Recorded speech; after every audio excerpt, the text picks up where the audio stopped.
Hello investors and welcome back to Just Randy Stocks. During this video I wanted to talk about how individual investors took aim at Carver Bancorp as their next short squeeze target. Shares of the company soared as much as 267% today. There's also a lot of factors in the market that I want you to be aware of before tomorrow when the market opens. So potential regulation, US lawmakers, so what's happening in China is also happening in the US. So US tech companies have also faced increased scrutiny in Washington for their power and size. And we're talking about the big four: Amazon, Apple, Google, and Facebook. So if you own any of these positions, you might want to just pay attention to what's happening in this space, in this area. There was a 16-month investigation by the Antitrust Subcommittee that led to a 449-page report. And there's 1, 2, 3, 4, 5. I think there's 5 or 6 different bills that are being passed. So we'll see whether or not they get support. So that's up in the air. But also the Delta variant. The Delta variant is a serious issue. It sounds like the vaccination process is helping to combat that. But Japan banned people from coming to the Olympics. And let me tell you, Japan spent some money on preparations to make sure that they could have people come. So for them to ban people from coming to the Olympics, I did not see that coming. I thought that they had this controlled. Also, Tropical Storm Elsa, state of emergency declared. And you know what happened in Texas when they lost power? I know Florida gets hit all the time, but Florida and Georgia, this could be a disruptor to stocks and send us to the red area. Also, inflation fears have not went away. That is something that is still standing pending. So having said those things, just a heads up, the stock market was very high at the beginning of the week. I think it reached one of its highest levels with 34.7.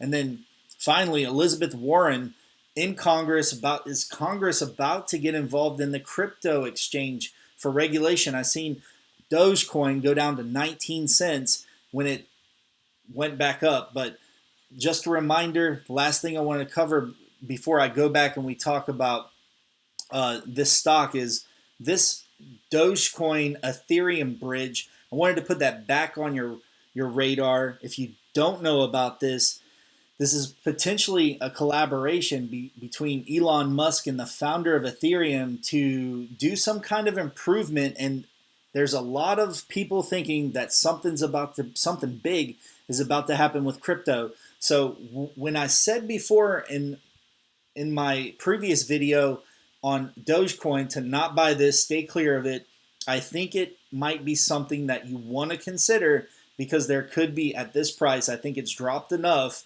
where I was like, steer clear of it. There might be an entry position that you might consider around 17 cents, 19 cents.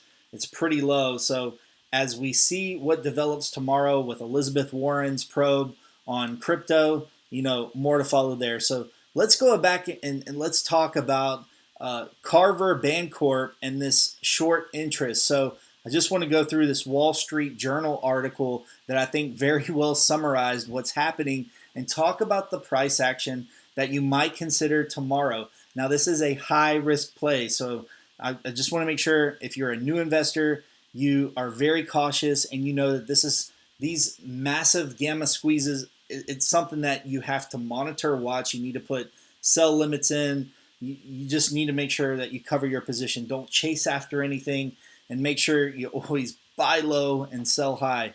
So Carver Bancorp stock rose and soared to 267% today, which was $38.87. And then it closed around $21.89. So it's on a decline, and I believe people are watching the price point of $18. A lot of people are waking up early to buy this one. There's no options available on it now. So I do believe that there's a potential that this goes back up again tomorrow and will make people a lot of money, or it's going to lose people some money. So please trade carefully on this one, but definitely want to make sure you had visibility on it. So this stock has experienced a rise in short sellers wagering against it. Short interest in the stock recently jumped to 68% of the stock's free float, according to FactSet, making it one of the most shorted stocks by that metric across the New York Stock Exchange and the Nasdaq.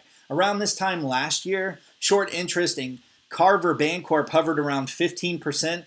So basically what's happening is people are piling into these stocks with high percentages of short interest, and it's become a go-to strategy for individual investors. So short sellers are investors who bet against a stock by borrowing shares and selling them, hoping to buy them back later at a lower price. But short sellers can be burned by such bets when a stock begins to rise. So after everyone piles into it, the stock price begins to rise, and then it forces the short sellers to buy them back to limit their losses. That in turn can force the stock to rise higher again and again, creating a short squeeze. So that's what's happening. That potentially could happen again tomorrow. As you can see, the stock is declining down. We'll take a look at the stock live here on Robinhood. So you see the price action here, negative 11%. A lot of people are saying that they might jump back in at this at 18, 17, 15. Just be careful as it runs up. If it gets back up here to these levels, you might want to get out and just call it a win. So some people are saying with the 68% short interest that this could go anywhere to $40 to $50. So you can see here it almost hit 40. People were taking profits at 37. So that's all I have for you in this video. There's a lot of things that could impact price action in the market happening right now. I mean, anything that could happen is happening right now. So be careful trading. Tomorrow's potentially another red day with some tickers that are definitely going to be green. It's just always that way, big mix. The market is relatively high right now. And just remember, there potentially might be something for those Dogecoin advocates out there. There's probably something brewing. That's just what I've been hearing online. And, so the U.S. lawmaker thing with crypto and Elizabeth Warren, it could potentially have an impact to cause things to get to a level where, there might be some buying opportunities. So make sure you always buy the fear if it's something that you believe in. And that's all I have. I'm going to give it back to you guys. Be sure to like and subscribe, and I'll see you in the next video.